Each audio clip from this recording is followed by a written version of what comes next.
tous et bienvenue dans cette nouvelle édition, une édition entièrement consacrée à la fête nationale. Vous avez pu suivre en direct ces festivités du 19 novembre sur Monaco Info, des festivités marquées par plusieurs temps forts.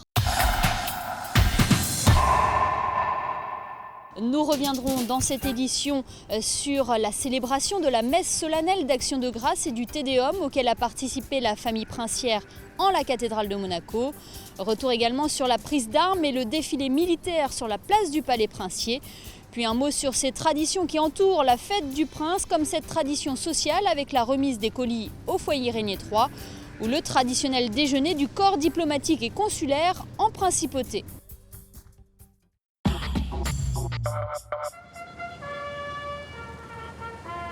C'est sous un grand soleil que les festivités de la fête nationale ont débuté ce 19 novembre en principauté.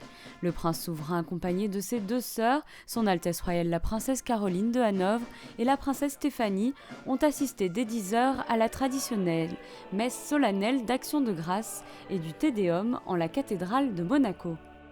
L'ensemble des personnalités officielles de la principauté étaient réunies pour cette messe en l'honneur du chef de l'État. Monseigneur Barcy, l'archevêque de Monaco, a débuté avec un message d'accueil à l'attention de leurs Altesses Sérénissimes, le prince Albert II et la princesse Charlène, en évoquant l'attente de ce double heureux événement. Aujourd'hui, dans l'attente joyeuse d'un double événement, nous louons Dieu et portons dans notre prière son Altesse Sérénissime le prince Albert II, son épouse, son Altesse Sérénissime la princesse Charlène, ainsi que l'ensemble de la famille princière. Que Dieu bénisse spécialement la princesse Charlène et qu'il lui accorde une heureuse maternité. Dans un même sentiment d'affection et de respect, nous offrons à notre prince souverain nos meilleurs souhaits de bonheur. Tout au long de cette messe solennelle, les personnalités présentes ont pu apprécier les morceaux interprétés par la maîtrise de la cathédrale de Monaco et les petits chanteurs.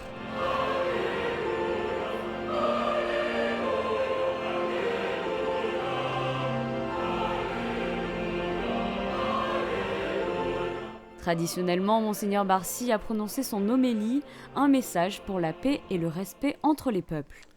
Souvent, le pape François dénonce la culture du bien-être qui nous rend insensibles aux cris d'autrui et aboutit à une globalisation de l'indifférence. Aujourd'hui, ce n'est pas notre cas. La joie qui est dans nos cœurs ne nous rend pas indifférents aux difficultés du monde dans lequel nous nous trouvons.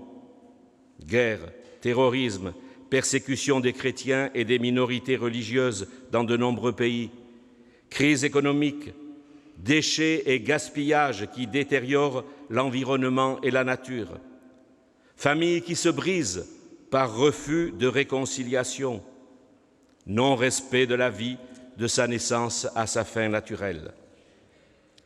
Saint Paul nous appelle à vivre l'Évangile pour résoudre ces graves problèmes. Certes, l'Évangile ne donne pas de réponse immédiate et toute faite aux défis qui se posent à l'homme d'aujourd'hui, mais il indique l'esprit dans lequel nous devons agir. Avec Jésus, mettons en pratique le commandement de l'amour. Aimez-vous les uns les autres comme je vous ai aimés. Alors, malgré nos limites humaines, nous trouverons la joie parfaite, qui est un don à partager avec les autres, une grâce donnée à celui qui cherche son Seigneur, qui cherche la vérité dans la liberté de sa conscience. Heureux les invités au repas du Seigneur. Voici l'agneau de Dieu qui enlève le péché du monde. Seigneur, je ne suis pas digne de te recevoir, mais dis seulement une parole et je serai guéri.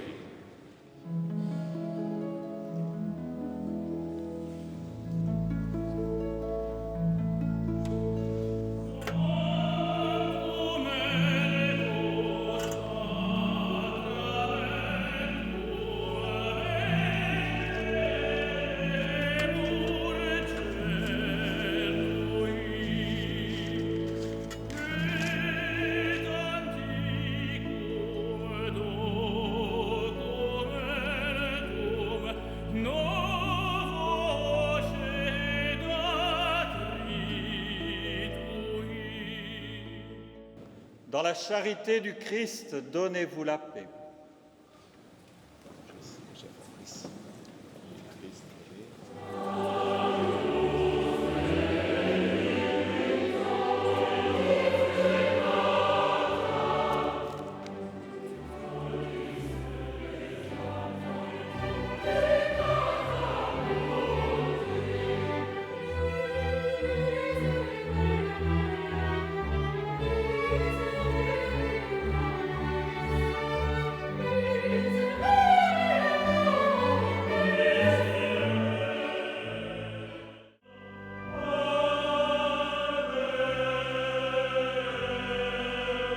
L'un des moments forts de cette messe restait la prière pour le souverain.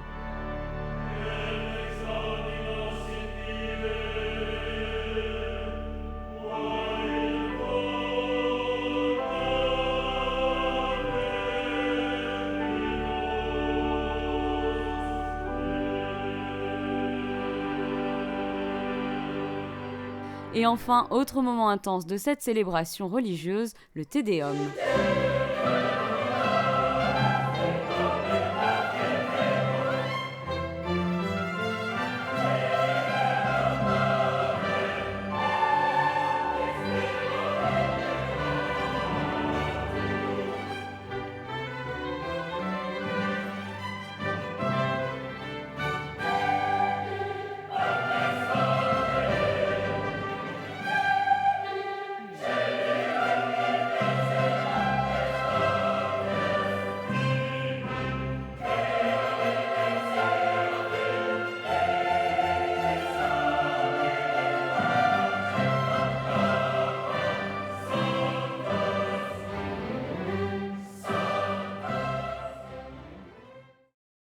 Cette journée du 19 novembre a donc débuté par la messe solennelle d'Action de grâce et le Te Deum en la cathédrale de Monaco.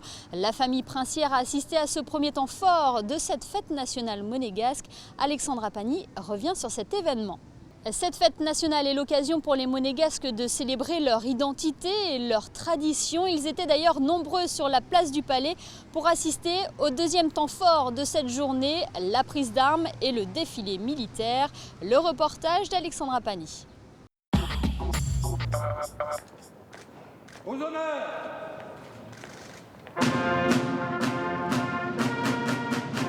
C'est au cœur de la cour d'honneur du Palais Princier que la première prise d'armes s'est déroulée sous les ordres du colonel Luc Fringant, commandant supérieur de la force publique. Les honneurs militaires ont été rendus au souverain et à son étendard.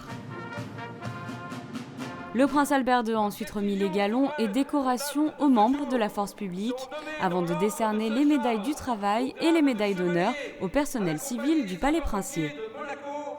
Le commandant Norbert Facio.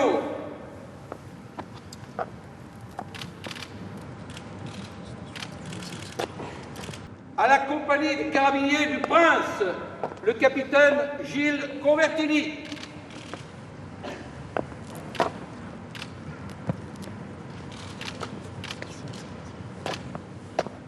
La médaille d'honneur de première classe en vermeil, récompensant 30 ans de service, est décernée à M. Gérard Bazin, jardinier, à M. Claude Masse, chef du service garage,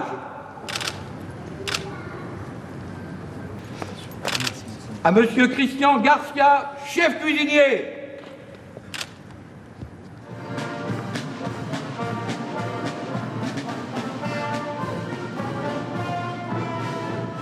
Les festivités se sont ensuite poursuivies sur la place du Palais avec la prise d'armes sous les ordres du colonel Luc Fringant et en présence du ministre d'État Michel Roger.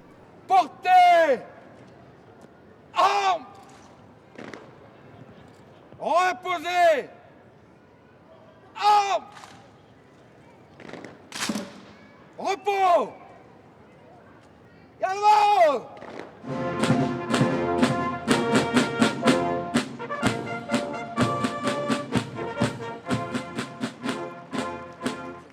Le ministre d'État a décoré des représentants de la force publique, dont 2 membres ayant fait preuve de bravoure pour le sauvetage de nageurs au large de la plage des pêcheurs. L'orchestre des Carabiniers du Prince a proposé par la suite un intermède musical, en commençant par un show de percussion tambour battant, joué pour la première fois à cette occasion, suivi de 2 pièces du répertoire américain des années 70, The Avengers et Brass Machine.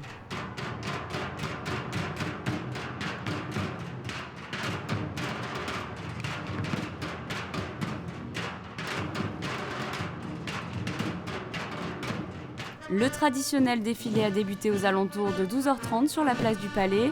L'orchestre des Carabiniers ouvrait la marche, suivi par le colonel Luc Fringant, l'étendard du prince souverain, le détachement des Carabiniers, puis ceux des sapeurs-pompiers et de la sûreté publique, avant de laisser place au défilé motorisé.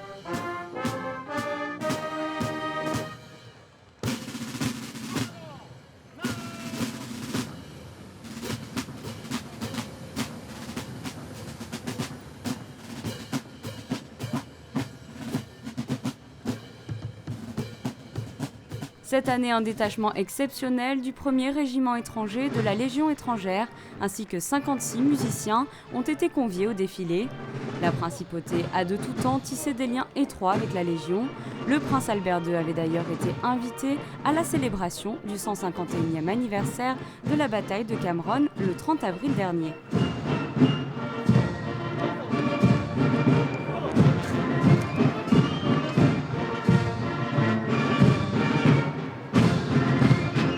Pour clôturer ces célébrations, leurs Altesses Sérénissimes, le prince Albert II et la princesse Charlène ont été ovationnés par les Monégasques, venus en nombre en ce jour de fête nationale. Pour la princesse Charlène, hip hip hip! Hurrah! Hip hip hip! Hurrah! Hip hip hip! Hurrah!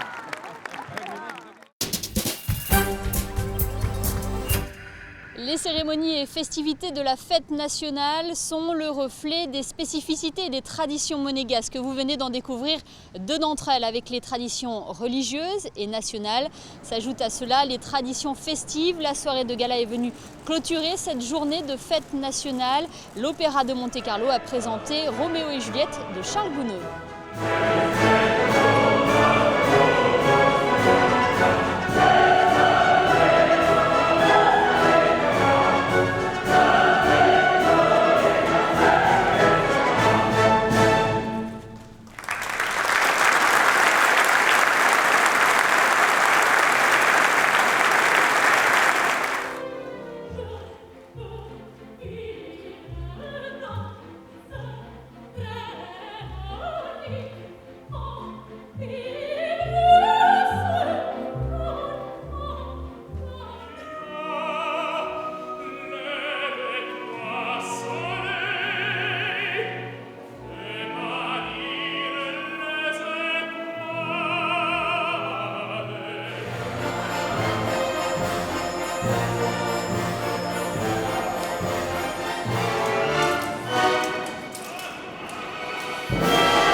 Cette fête nationale monégasque aura été précédée par plusieurs remises de médailles et de colis que vous avez pu suivre sur Monaco Info.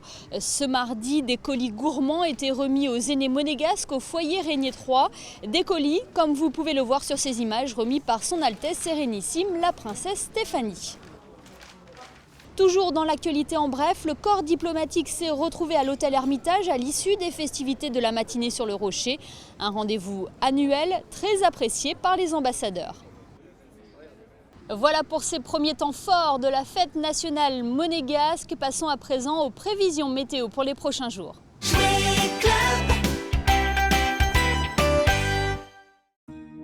Le temps sera largement ensoleillé jeudi avec des températures en légère hausse. Il fera 12 degrés le matin et 17 l'après-midi.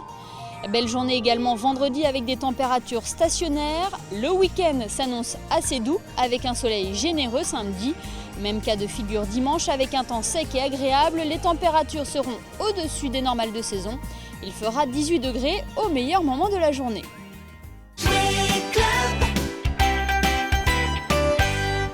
Cette édition spéciale Fête nationale est à présent terminée. Merci de votre fidélité. Dans quelques instants, vous avez rendez-vous avec la suite de nos programmes sur notre antenne. Très bonne fête nationale à tous sur Monaco Info.